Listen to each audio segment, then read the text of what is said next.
ماہرہ زینب خان کے قلم سے لکھا ناول بس الفت سی ہو گئی ہے، قسط نمبر 21۔ مجھے یہ نکاح قبول نہیں ہے، سختی سے کہتے ہوئے وہ جھٹکے سے وہاں سے اٹھی تھی۔ دل میں گویا انگارے سے جل رہے تھے، جس کے ساتھ کہ اس نے شدت سے تمنائیں کی تھیں، جس سے رشتہ جڑ جانے پہ اس نے کتنے ہی شکرانے کے نوافل پڑھے تھے، آج بھری محفل میں وہ اپنے منہ سے اس کے لیے انکار کر رہی تھی۔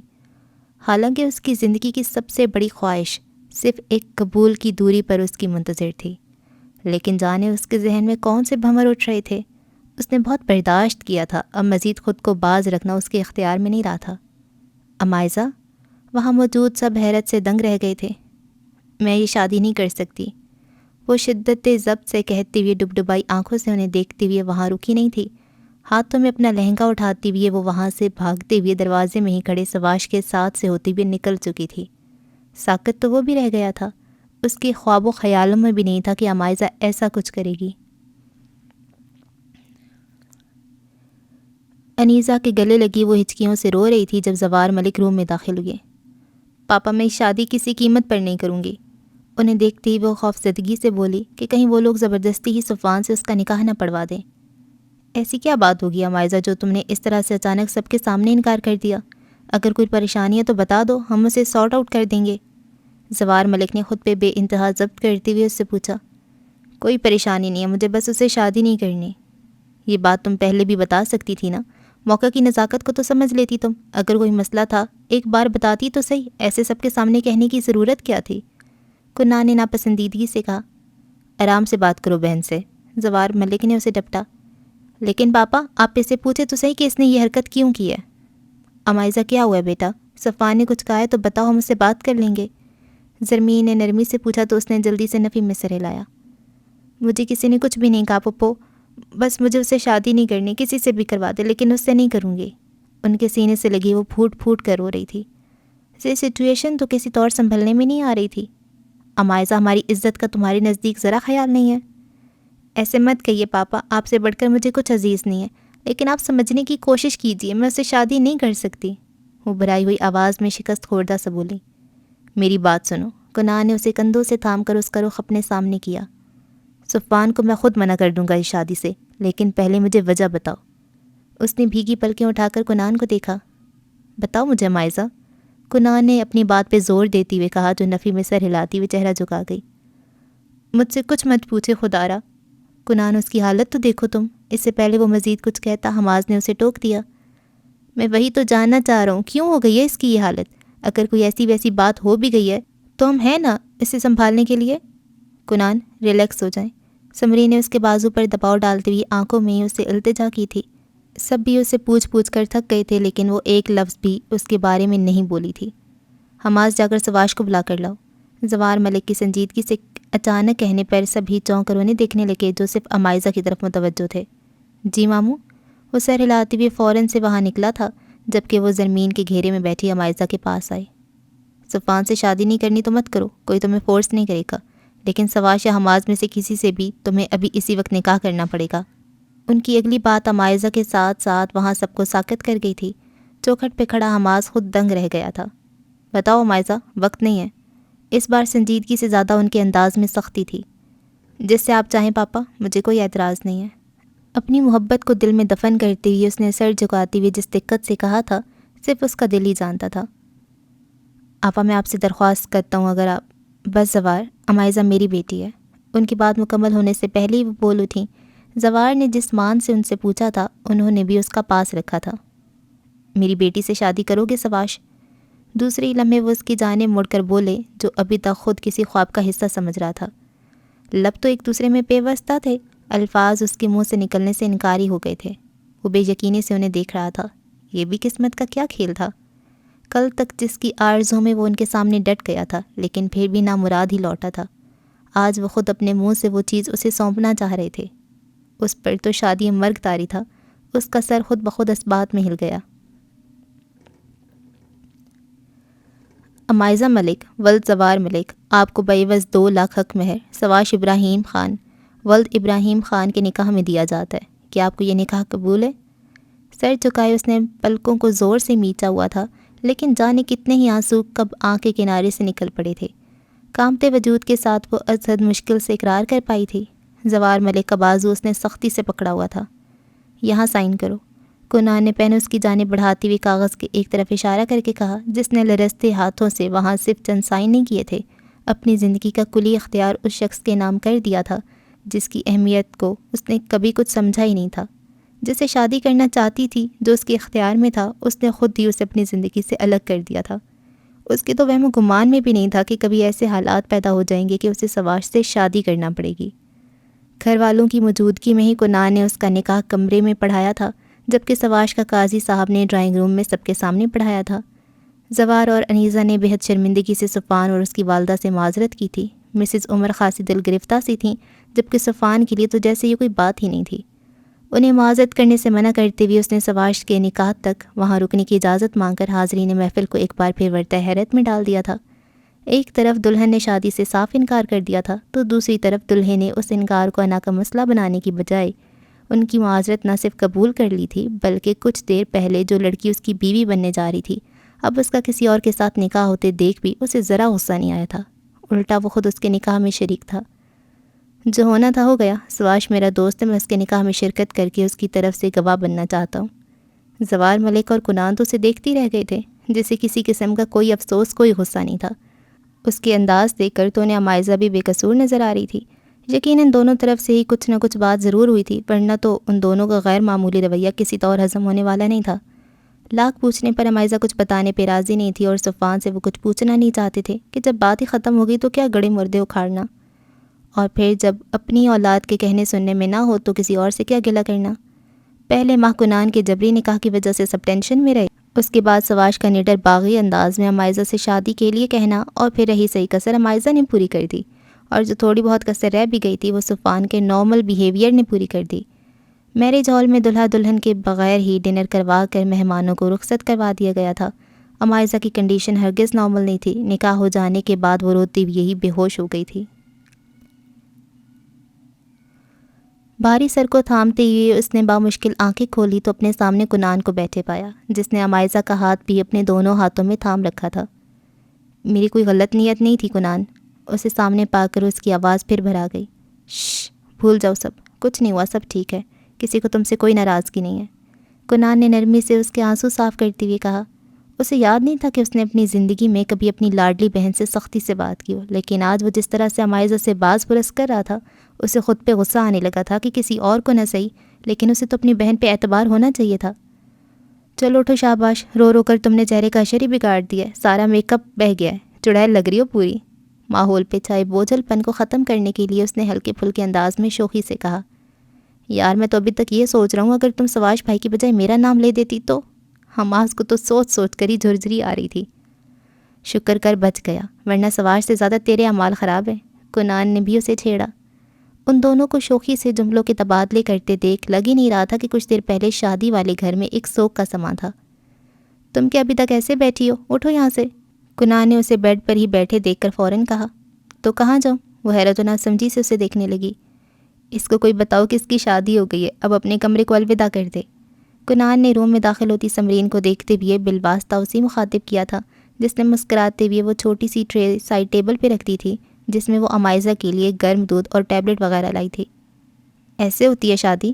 لب بھینچے اس کے وجود پر پھر یاسیت چھانے لگی۔ اب آپ دونوں یہاں سے جائیے، اسے کچھ دیر آرام کرنے دیں، سمرین نے ان دونوں سے کہا جو جم کر ہی اس کے کمرے میں بیٹھ گئے تھے، صرف اس کا دھیان بٹانے اور دل بہلانے کو۔ اوکے چلے جاتے ہیں، جا حماس سواش کو تو پکڑ لا، اس کے بھی مزاج کی خبر لیں۔ سمرین سے کہنے کے بعد وہ حماس سے بولا، پھر دونوں ہی اپنی باتیں کرتے ہوئے وہاں سے چلے گئے تھے۔ جو بھی آج ہوا اسے بھلانا کسی طور آسان نہیں ہے، لیکن کوشش کرنے میں بھی کوئی برائی تو نہیں، سمرین نے نرم انداز میں اسے کہا، جو ابھی تک برائڈل لباس میں ہی ملبوس تھی۔ تم نے مجھ سے وجہ کیوں نہیں پوچھی یہ سب کرنے کی؟ عمائزہ نے بغور اسے دیکھتی ہوئے نم آواز میں پوچھا۔ میں جانتی ہوں تم اتنا بڑا قدم کبھی نہیں اٹھا سکتی تھی، یقیناً کوئی بڑی وجہ ہی رہی ہوگی، مجھے امید ہے وقت آنے پر تم خود ہی بتا دو گی، سمرین نے ہولے سے اس کے ہاتھ اپنے ہاتھوں میں دبا کر کہا۔ میرے سر میں شدید درد ہو رہا ہے، اس نے اپنا سر تھامتے ہوئے یہ بھرائے انداز میں کہا۔ اونچے جوڑے پہ ٹکے بھاری سے دوپٹے کی وجہ سے کافی کھنچاؤ بھی اسے محسوس ہو رہا تھا۔ دودھ پی کر ٹیبلٹ لے لو، پھر میں تمہیں سواش بھائی کی روم میں چھوڑ آؤں گی، سمرین نے دودھ کا گلاس اس کی جانب بڑھاتے ہوئے کہا۔ جس کا دل چاہ رہا تھا کہ وہاں جانے سے صاف انکار کر دے. وہ تو اس کی شکل تک نہیں دیکھنا چاہتی تھی. مجھے لگا تھا کہ شاید امائزہ نے تمہاری وجہ سے انکار کر رہی ہے، شاید تم نے اسے کچھ کہا ہو، لیکن صفان سے بات کر کے تو میری سوچ یکسر بدل گئی. جانے ایسا کیا تم تینوں کے بیچ ہوا ہے جس کی ہوا بھی نہیں لگنے دے رہے ہو. وہ لان میں زوار ملک کے ساتھ اکیلا کھڑا تھا جب وہ پشت پر دونوں بازو باندھے اسے مخاطب تھے. رات کے قریباً 12:30 بج چکے تھے. سرد ہواؤں میں خاطر خواہ اضافہ ہونے لگا تھا. بخار کی شدت میں جو کمی واقع ہوئی تھی اب وہ بھی پھر سے بڑھنے لگی تھی.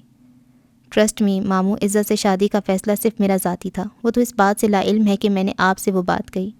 باقی میں بالکل نہیں جانتا کہ عزت کے انکار کی کیا وجہ رہی. وہ مؤدب سا شانے اچکا کر بولا. خیر اب کر بھی کیا سکتے ہیں، تمہاری خواہش تو پوری ہو گئی میری بیٹی سے شادی کرنے کی. وہ اس انداز میں بولے کہ نہ چاہتی ہوئی بھی وہ جھینپ گیا. یقین مانو چند لمحے کے لیے تو میں واقعی ڈر گیا تھا تمہارے تیور دیکھ کر. ام سوری ماموں، اس وقت میں بالکل اپنے حواسوں میں نہیں تھا. وہ پھر شرمندگی سے گویا ہوا. خیر اس بات کو یہیں رہنے دو، اندر چلو، ٹائم زیادہ ہو گیا، ٹھنڈ بھی بڑھ رہی ہے، تمہارا ٹمپریچر تو پھر سے بڑھنے لگا ہے. وہ فکر مندی سے بولے. میں ٹھیک ہوں ماموں، اصل میں نیند پوری نہیں ہوئی تو تھکن ہو گئی ہے. آرام کرو تم. وہ دونوں ساتھ ہی گھر کی اندرونی عمارت میں آئے تھے. زوار ملک تو اپنے روم کی جانب بڑھ گئے تھے. وہ سیڑھیاں چڑھتے ہوئے اوپر کے پورشن میں بنے اپنے کمرے کی جانب جا رہا تھا کہ کنان کی آواز دینے پر بے ساختہ رکا. اس کمرے کو دیکھ کر اس کے مالک کے ذوق کو بے ساختہ داد دینے کا من چاہتا تھا. وہاں موجود ہر چیز ہی اس کی سوبر اور اعلیٰ پسند کا منہ بولتا ثبوت تھی. بالکل سینٹر میں فل سائز بیڈ پڑا تھا جس کے سامنے والی دیوار پر LED نصب تھی، جس کے نیچے ڈریسنگ ٹیبل پڑی تھی. ایک طرف کنگ سائز صوفہ تھا تو دوسری طرف وارڈروب. بیڈ کے الٹے ہاتھ پر وال ٹو وال گلاس لگا تھا جس کے پار بالکنی میں سواش کے پسندیدہ پلانٹس رکھے تھے. لیکن ابھی گلاس وال پہ 20 پردے گرے تھے جن کا کلر روم کی دیواروں کے کلر سے میچ کرتا تھا. کونے میں ایک ریک بھی لگی تھی جہاں اس کی لا سے متعلق اور اردو ادب کی کتنی ہی کتابیں سجی تھیں. اس کے لاکھ منع کرنے کے باوجود سمرین نے اس کا میک اپ نئے سرے سے کیا تھا جو اس کے آنسوؤں میں دھل چکا تھا. لہنگے کا بھاری دوپٹہ اتار کر وہ اپنے سر کو اس بوجھ سے آزاد کروانا چاہتی تھی، لیکن بیڈ کی سائڈ ٹیبل پہ پڑے اس فریم پر امائزہ کی غیر ارادہ سی نگاہ پڑی تھی جس میں سواش کی زندگی سے ہنستی مسکراتی تصویر لگی تھی. امائزہ نے اسے بہت کم کسی بات پر ہنستے مسکراتے دیکھا تھا. اس بات میں کوئی شک نہیں تھا کہ وہ مسکراتے ہوئے بے حد پیارا لگتا تھا، وہ بھی اتنا کہ اس پر سے نظریں ہٹانے کا جی ہی نہ چاہے. لیکن ابھی اسے ہنستا دیکھ اس کے اندر کہیں اندر دبا ہوا اشتعال اٹھ کر آیا تھا. اس کا وجود شعلوں کی لپیٹ میں تھا. اس کے متعلق گھر کے سب فرد کی رائے یہی تھی کہ وہ جذبات میں آ کر ہمیشہ غلط قدم اٹھاتی تھی اور پھر بعد میں گھنٹوں بیٹھ کر رویا کرتی تھی. سختی سے لب بھینچے وہ اسی تصویر کو دیکھتی رہی تھی. دوسرے ہی لمحے وہ فریم اس کے ہاتھ سے چھوٹ کر زمین پہ گرا، کرچی کرچی ہو چکا تھا. اس نے اپنی آنکھوں کو زور سے بند کر لیا تھا لیکن گرم سیال پھر بھی اس کے رخساروں پہ پھیلتا جا رہا تھا.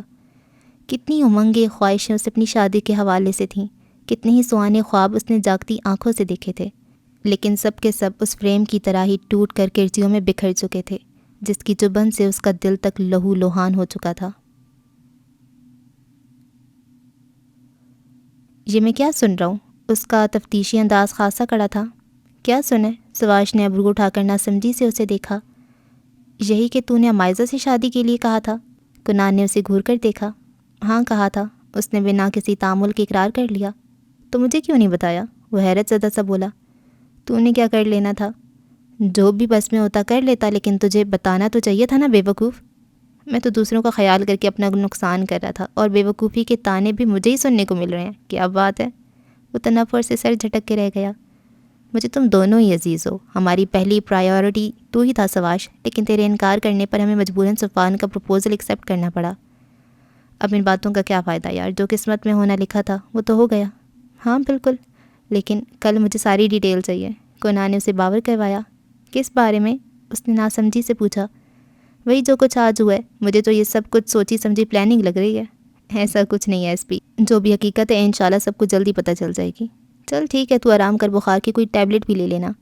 کنان نے بات کو وہیں سمیٹتے ہوئے ٹمپریچر کے باعث اس کے چہرے پر چھائی سرخی کو دیکھتے ہوئے کہا تو وہ اس بات میں سر ہلا کے رہ گیا. دروازہ دھکیل کر اس نے اندر قدم رکھا تھا. جیسے ہی بند کر کے مڑا تو اس کے ہمہ وقت نفاست سے سجے بیڈ روم کی جو حالت اس وقت تھی، اس نے پہلے تو سواش کو چونکنے پہ مجبور کر دیا تھا، پھر وہ حیرت سے ساکت ہی تو رہ گیا تھا. اس کے قیمتی پرفیومز، تحفوں میں ملے بیش بہا شو پیس اور اس کمرے میں موجود اس کی واحد تصویر بھی باقی ساز و سامان کے ساتھ اس کے غصے کا نشانہ بن کر کارپیٹ پہ بکھری پڑی تھی۔ اف، وہ کبھی خواب میں اپنے کمرے میں پھیلی اس بے ترتیبی کو نہیں سوچ سکتا تھا۔ اس دشمن جاں کی حالت بھی ان ٹوٹی ہوئی اشیاؤں سے مختلف نہیں تھی۔ گہری سانس بھر کر خود کو پرسکون کرتے ہوئے بھاری قدم اٹھاتے ہوئے اس کے نزدیک بڑھنے لگا تھا جو ڈریسنگ کے سامنے کھڑی تھی۔ ہاتھ میں کوئی پرفیوم کی شیشی بھی اٹھا رکھی تھی جو شاید اس کے عتاب سے ابھی تک بچی ہوئی تھی۔ کافی دل کھول کر بھڑاس نکالیا تم نے میرے روم میں؟ وہ جو گیلی آنکھوں کو بے دردی سے رگڑ رہی تھی اپنے بے حد قریب ابھرنے والی آواز نے اسے چونکا دیا تھا۔ وہ جھٹکے سے مڑی تھی جہاں وہ اس کے قریب ہی تو سینے پر بازو لپیٹے فرصت سے اسے دیکھ رہا تھا۔ بھوری آنکھوں میں ایک عجیب سی چمک موزن تھی۔ وہ کمرے میں آیا کب؟ امائزہ کو یہی الجھن تھی کہ اس کے اندر کا اسے کیسے پتہ نہیں چلا۔ اس کی شکل دیکھ کر تو اسے نئے سرے سے اپنے زخم رشتے ہوئے محسوس ہوئے تھے۔ آپ کو معلوم تھا تو آپ نے مجھے کیوں نہیں بتایا؟ ہاتھ میں پکڑی شیشی پر اس کی گرفت سخت پڑ گئی تھی۔ گہرے سرخ رنگ سے سجے لبوں کو حرکت دیتے ہوئے جب وہ پھنکارتے ہوئے اسے بولی، کس بارے میں؟ اس نے ناسمجھی سے اسے دیکھا۔ زیادہ معصوم بننے کی ضرورت نہیں آپ کو میرے سامنے۔ جب آپ کو پتہ تھا وہ کسی اور سے محبت کرتا ہے تو کیوں نہیں بتایا مجھے؟ پوری قوت سے وہ پرفیوم کی بوتل اس نے دیوار پہ دے ماری تھی جو اس کے وجود کی طرح کتنی ہی کرچیوں میں بٹ چکی تھی۔ لبوں کو سختی سے ایک دوسرے میں بھنچے وہ نفرت سے اسے دیکھ رہی تھی جس کے چہرے پر حیرت سی رقم تھی۔ تمہیں کس نے بتایا ہے؟ آپ میری بات کا جواب دیں۔ آپ نے مجھے کیوں نہیں بتایا وہ کسی اور سے محبت کرتا ہے؟ اس کے دل میں میری جگہ کہیں نہیں تھی، کبھی بھی اس نے مجھے کچھ سمجھا ہی نہیں۔ میں کیوں اس کی سیکنڈ چوائس بنوں؟ میں نے آج تک کسی کی استعمال کی ہوئی چیز نہیں لی۔ پھر یہ تو زندگی کا معاملہ تھا۔ میں کیسے ایسے شخص سے شادی کروں جس کی زندگی میں میری ذرا برابر اہمیت نہیں؟ اس نے کہا تھا اگر وہ مجھ سے جبراً یہ شادی کر بھی لے گا تو کبھی بھی مجھ سے محبت نہیں کر سکے گا، کیونکہ اس کے دل پر تو کسی اور کی حکمرانی ہے۔ ہچکیوں سے روتی وہ اٹک اٹک کر بامشکل بول پا رہی تھی۔ تم نے ہماری باتیں سنی تھی؟ سواش نے سنجیدگی سے اسے دیکھتے ہوئے پوچھا، جس نے لب بھینچے کچھ کہنے کی بجائے اس بات میں سر ہلا دیا۔ یہ شادی سے ایک روز پہلے کی بات تھی جب وہ سواش کی طبیعت پوچھنے کی غرض سے آیا تھا۔ کیوں کر رہا تو ایسا؟ صفوان کا انتہائی سنگین انداز اسے بالکل سمجھ نہیں آیا تھا۔ کیا کر رہا ہوں میں؟ سواش نے جواباً سوالیہ انداز میں پوچھا۔ یہ بھی میں بتاؤں؟ صفوان نے تنزیہ کہا تو وہ الجھن سے اسے دیکھنے لگا۔ سیدھی بات کر، ایسے پہلیاں مت بجھوا۔ میں سیدھی بات کر رہا ہوں، جب تو اسے محبت کرتا ہے تو پھر کیوں اس کے ساتھ شادی میری کروا رہا ہے؟ صفوان کی بات اسے اندر تک ہلا گئی۔ وہ ساکت وجود لیے اسے دیکھ رہا تھا لیکن پھر جلدی خود کو سنبھال گیا، لیکن اس کے چہرے کے بدلتے رنگ اس کی نظروں سے مخفی نہیں رہے تھے۔ جب تجھے اس سے محبت تھی تو نے بتایا کیوں نہیں مجھے؟ میں اپنی ماں کی ناراضگی جھیل لیتا لیکن یہ رشتہ کبھی نہیں ہونے دیتا۔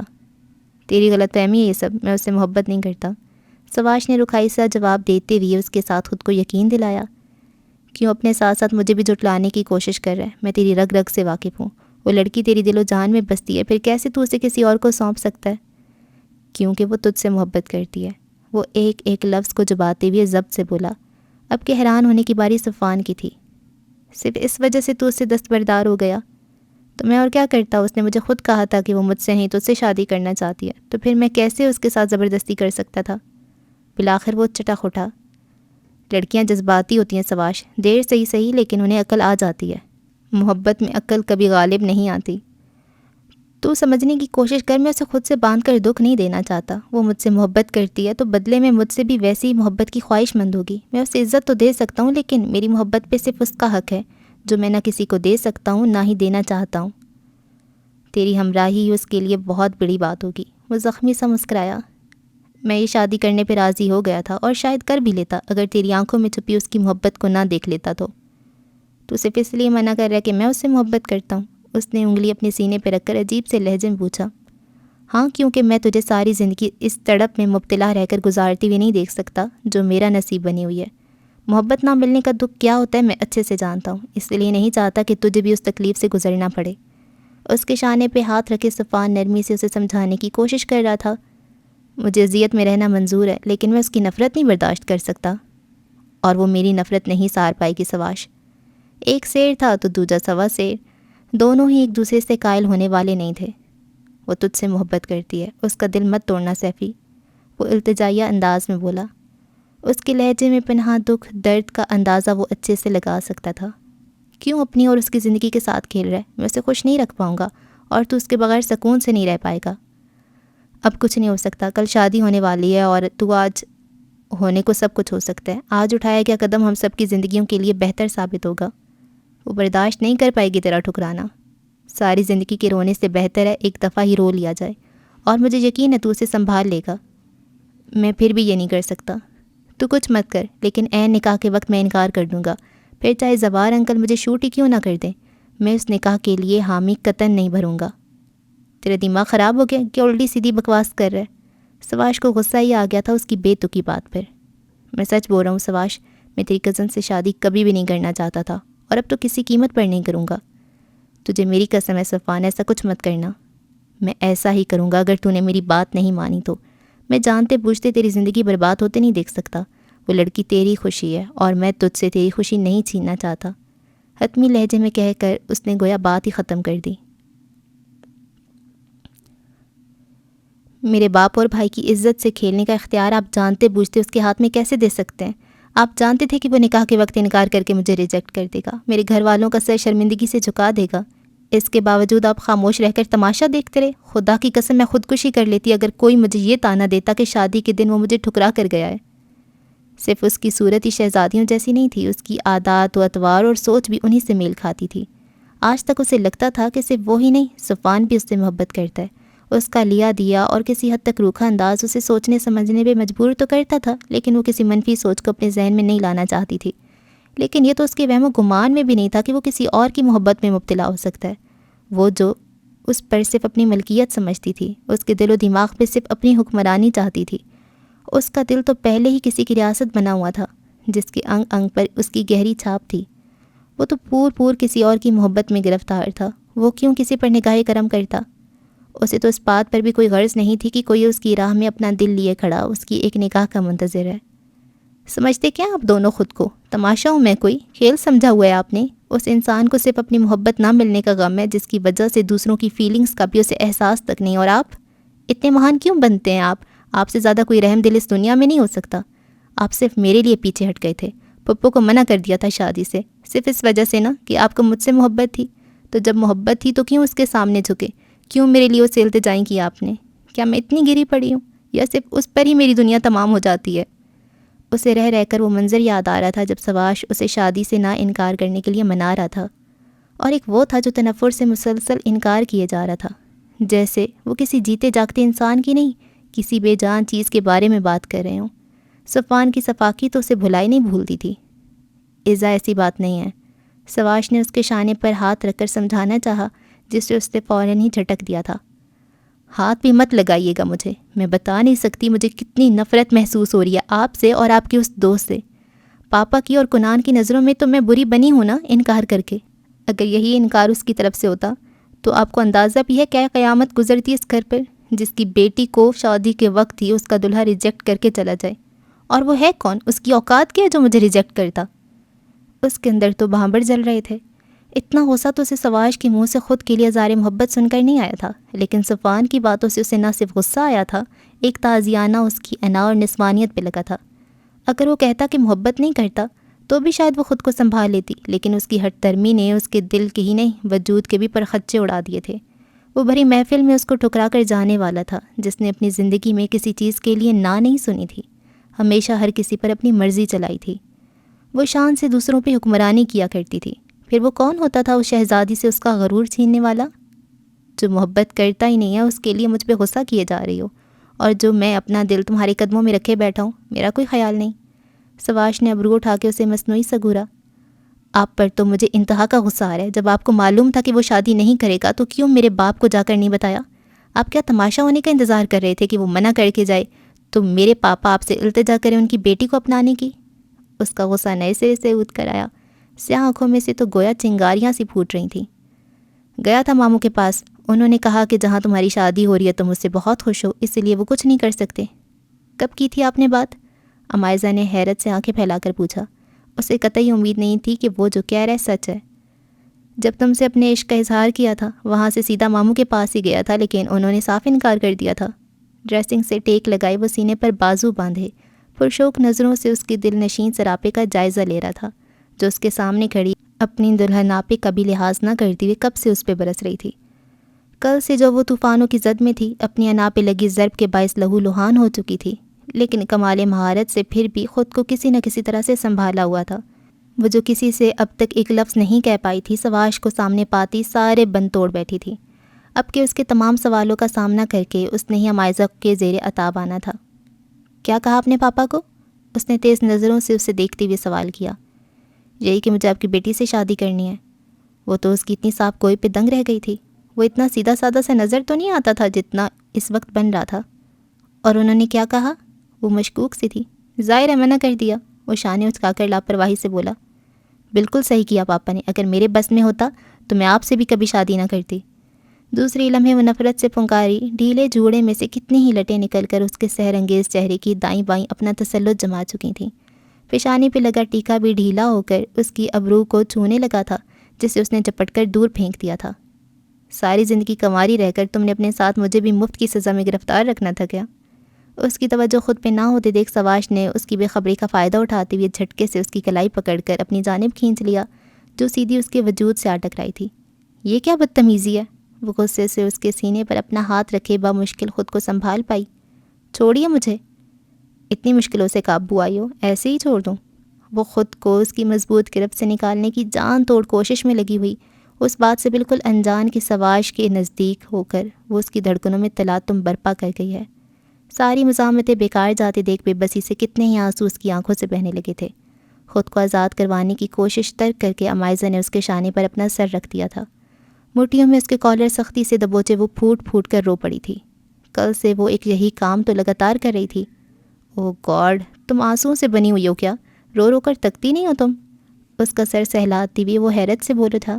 آپ نے رلایا مجھے، وہ بھرائی ہوئی آواز میں بولی۔ میں نے؟ میرا کیا قصور ہے محترمہ؟ شادی تمہاری ہو رہی تھی، انکار تم نے کیا، غصے میں مجھ پر گرجی بھی تم ہو، ہر شے میرے کمرے کا بگاڑ دیا، اور رلایا میں نے ہے۔ سواش نے اسے شانوں سے تھام کر اس کا رخ اپنے سامنے کیا، جس کا میک اپ سے سجا چہرہ بہت زیادہ رونے کے باعث اب ستا ہوا لگ رہا تھا۔ رو رو کر وہ نڈھال ہو چکی تھی۔ وہ مجھ سے محبت نہیں کرتا۔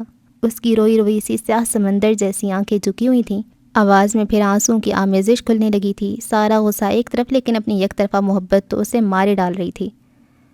تو میں کرتا ہوں نا، سواش نے نرمی سے مسکراتے ہوئے ہاتھ کی پشت سے اس کا بھیگا گال صاف کیا۔ اس کے چھونے پر مائزہ کو اپنا گال دہکتا ہوا محسوس ہوا تھا۔ آپ تو بات ہی مت کریں مجھ سے، وہ جھٹکے سے اس کا حصار توڑ کر نکلی۔ وہ تو اس کے پل پل بدلتے مزاج کو ہی دیکھ رہا تھا بس۔